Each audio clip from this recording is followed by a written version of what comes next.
Hey everyone, Dave here. It would be remiss of me to not do a video with my views on the ruling shortly to come into force regarding mandatory face masks in shops. Primarily because of I think it's morally repugnant is the first reason. Secondly, obviously my Facebook page is called The Imperfect Individual, and face masks effectively dehumanize people and homogenize people. And thirdly, and this is probably the biggest reason of all, is there is a campaign now, a pseudo-moralistic campaign by the media, and now supported by increasingly by government itself and organisations large and small, which is presenting just one side of the argument regarding face masks, which is the oppressive view, and which is laden with guilt shaming already. So, for example, you'll hear if you watch the mainstream news or listen to news bulletins on various radio stations of interviewers interviewing people out shopping, and they're just presenting one side of the argument. People saying that face masks are a great idea, they should have been brought in sooner, they're for our safety. Just one side of the argument. There's I was out shopping earlier on today. There was an advert from the NHS with a photograph of a man with a face mask, and he was on a train, I think, or he might have been in a shop, I can't remember, and it said, "I'm wearing my face mask to protect you, you should wear your face mask to protect me." So, it's pretty obvious. And once again, I'm going to try and provide some much needed balance. Okay. So the first thing is, well, I've written down a whole load of reasons why I think it's an absolutely ridiculously stupid idea. All right. So the first one is, and I should say as well, that it's obviously all the views are my own. All the research I do is my own. They're all my own observations, and I have just today with my girlfriend Sarah, we went into Liverpool, into the city centre, to have a look around the shops before this ridiculous rule comes into place, because I won't be going into any shops then, and I wanted to get a feel for what the kind of like atmosphere was and how business was being affected, and just to get some make my own insights. So based primarily on what's in front of my very eyes, not what I'm hearing from the media, other people, or any indoctrination that's going on, basically. Okay, so the first point I'd like to make is the evidence is exceptionally sketchy. If anyone can provide me with irrefutable evidence that face masks stop the spread of coronavirus, then please do. Because it's pretty clear to me that for every piece of evidence, every scientist that says it does, then there's another piece of evidence, another essay, another journal, another scientist that says it doesn't. There is no hard and fast evidence to support this. I've also written down then about it's already clear that people who refuse to comply with this are, such as myself, and I will not be complying with it under any circumstances, are going to be made to feel pariahs. Okay, which is a trend, a disturbing trend of like I've mentioned the phrase pseudo-moralistic before.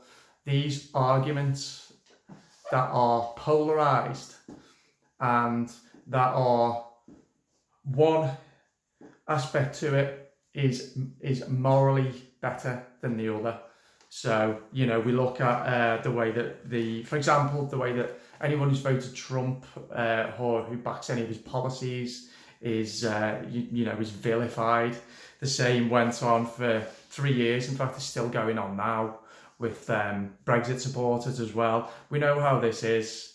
We know how it goes. And unfortunately, this really, really big topic as well is also falling into that category. So if you refuse to wear a face mask, you're either stupid, you're dumb, you don't know what you're doing, you're ignorant, or you're selfish. I don't think I'm any of those things. They're uncomfortable. And people who wear face masks and who've had to wear them for work, and I feel sorry for those people. They are uncomfortable, and they've told me that they're uncomfortable, difficult to breathe, hot and clammy. And I think it's pretty clear as well when you're out, you're out on, shopping wherever you are, and you see people wearing face masks. That quite clearly they are uncomfortable. They're unhygienic, and for me, I look around and I think I am pretty sure, I'm saying that wearing face masks, the amount that people are touching their faces to adjust the face masks, they're putting their hands in. They're moving them around, they're taking them off, they're putting them back on again. There's no hand washing facilities around in the middle of the street or in shops, are there? You might have hand sanitizers dotted around the place. Are they really stopping the spread of germs, or are they accelerating the spread of germs? I think this is a really, really important point to all of this. And people touching their face this regularly, I think it's something that needs to be acknowledged. The potential that they may be creating a more unhygienic environment for the rest of us rather than a more hygienic environment. Unhealthy, and there are some studies that show that they lower the amount of blood oxygen, that they don't stop the spread of diseases. When you're wearing a face mask for a prolonged period of time, surely there is at least the possibility. Now, I'm not a scientist, and I always say this, I'm speaking from a position of ignorance, as we all are in life. We all speak from positions of ignorance. Okay, this is from a position of ignorance. Surely there's the possibility, though, it just makes no sense on a logically scientific level, that when you're breathing out carbon dioxide and you're breathing out germs, that you shouldn't be breathing them straight back in again. It's difficult to read people's body language. I've noticed this when you're in shops and you're being served by people who are wearing a mask, or you can see the top half of the face. Human interaction is all about being able to see the face. It's such a basic concept. It's such a ridiculous idea, this. Interaction and communication takes place through body language, and the main expression of body language is via the mouth. It's very, very unfair on deaf people or hard of hearing people who rely on lip reading. But unfortunately, and I've said this in previous videos as well, I think that we're a society that doesn't care anymore because we're also costed and obsessed with keeping ourselves safe and become so indoctrinated. And there are groups of people who are really, really gonna struggle with this. So I would imagine, like I say, deaf people who rely primarily on lip reading. Also, people who do have breathing difficulties. I actually have asthma myself, mild asthma, so I can sympathise to a degree. No, I don't suffer very much with it, I'll be honest with you. Occasionally I do. I won't be wearing one for health reasons as well as for moral reasons. But I wouldn't mind betting that there will be people with breathing difficulties who maybe aren't going to be as confident as me in backing their own convictions. Older people, maybe, who are going to either not go out to the shops because they're scared of wearing the mask for the effect that it'll have on their breathing and on their health, or they will go and it will have an effect on their breathing and their health because they won't be confident in taking the mask off and refusing to comply with wearing the mask because of the inevitable dirty looks and nasty comments that are going to come their way. Again, do we care about these people? Do we care, or do we only care about ourselves? Masks dehumanize people. They dehumanize people. They make everybody look the same. And let's be honest, they look absolutely, ridiculously and unutterably stupid. If you wanted to go and rob some stuff from a shop, now you could melt into the crowd, couldn't you? No one's ever going to find you because everyone looks the same. So shoplifters, you can have a field day. Just put one of these silly masks on, go and take what you want. Police aren't going to be able to find you, because they'll be able to identify you. Just some other observations, I think, from when I was out shopping then. There are,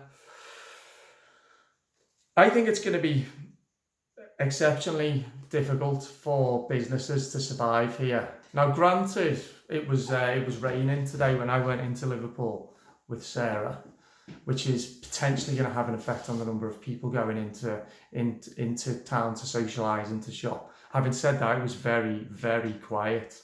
A number of businesses have either closed down or haven't yet reopened. Will they reopen? Most of the restaurants, the vast majority of the restaurants, there was nobody there. It's clear that there is a significant impact on the economy and on the high street in particular. And it's only really when you get out there and experience it for yourself that you get that, that you can really feel what's going on, because you can see it. And it's a worry, because all of these restrictions and mandates and rules are making it so difficult for retailers to survive. I mean, look at, for example, clothes retailers. I did go today to get some clothes. I bought a pair of trainers, which I was allowed to try on. Very nice pair of trainers they were as well. Got a bargain there. And a pair of jeans, but I wasn't allowed to try on the jeans, because apart from shoes, changing rooms in shops are out of bounds. So not only are people being discouraged to go to shops because they have to wear these ridiculous masks, not only is the social distancing protocols in place so that the number of people in shops has to be reduced, not only are there people being made to queue outside in crappy weather, I mean, what's it going to be like in the middle of winter? But if you buy something, you can't try it on.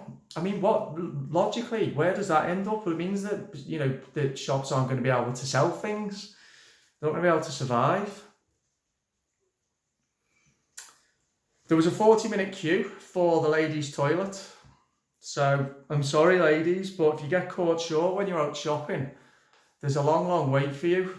Us fellas are a bit luckier in that regard, aren't we? But it's like everywhere you look, there are so many negative impacts from the way that that we've dealt with this virus. There are rules absolutely everywhere you look. They're in the sky, they're on buildings, they're on the pavement, they're everywhere. If you've not noticed these rules when you go out, I would suggest maybe that you're at risk of being indoctrinated by them. It's only when you become aware of them that you realise the level of messaging, heavy messaging and indoctrination. Stand here, don't stand there. Follow this arrow, don't follow that arrow. Queue here, don't go there. It's and an interesting thing as well is many of these rules and the signs, and there's hundreds and thousands, probably millions of them in Liverpool City Centre, and doubtless in every other town and city centre as well. They're plastered absolutely everywhere. Many are very impolite. They're not advisory notices, they are orders, and they're very, very rude. It's a society full of rules now, rules and bureaucrats. Watch out where this is going, I keep saying it. I think this primarily reflects very, very poorly on the public. I have disdain for this government that I elected in, who I see as stupid, incompetent, and with a Prime Minister who I can still make a case that he's a libertarian, but that he has no balls whatsoever to stand up to the bureaucrats and to the authoritarians that are pulling the strings. I think the media is evil. I have no other word for the way the BBC, Sky, the mainstream media, and a lot of the print media as well, for the fear they've caused, and they've got blood on their hands. But the ones who scare me the most are the indoctrinated masses.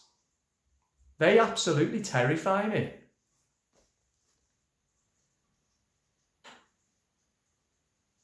I think we've forgotten, in looking the other way, in becoming so obsessed about ourselves and our own safety, because we've had this fear drilled into us, notwithstanding that none of this makes any sense anyway. None of these measures make any sense introducing now in the middle of summer, when the prevalence of the virus is exceptionally low. There's more and more and more evidence to suggest that T cells are becoming more of a factor in the body's immune response to defeating the virus. and that the survival rates are massively up on what they were originally assumed to be due to a number of factors, one of them including antiviral treatments. It doesn't make any sense, but we've forgotten, in our obsession with ourselves staying safe, we've forgotten about the vulnerable people, our children's future, old people and vulnerable people and sick people, the people in care homes, the people who've died alone, people who've not been able to have people at their funerals, the people suffering from terrible mental health crises now because their sense of belonging and sense of community and their ability to interact is being imperiled, has been curtailed in such a draconian way. I mean, human beings thrive. Change is necessary. Change happens. The only constant in life is change. Change should always be by evolution, not by revolution. And this is an economic, social and health revolution, which is, in my opinion, going to have dire consequences for all of us. And the word that springs to mind is compliance, dumb compliance. I just wish more people would be able to think for themselves. And I wish more people would be able to challenge what they're told by government and mainstream media. That more people would get away from this strange, in my opinion, strange assumption that what the government is doing is for the best for its citizens. There's no such thing as benevolent government. There never has been.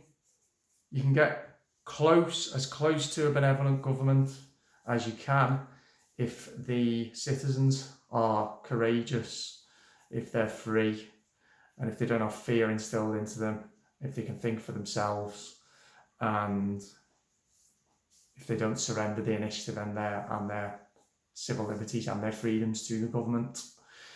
Other things as well, talk about civil liberties, privacy.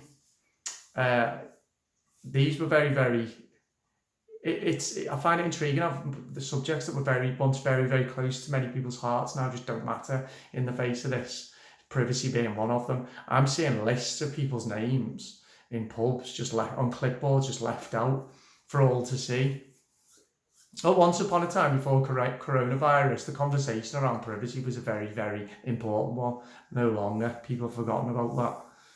I think litter as well. I think, the countryside and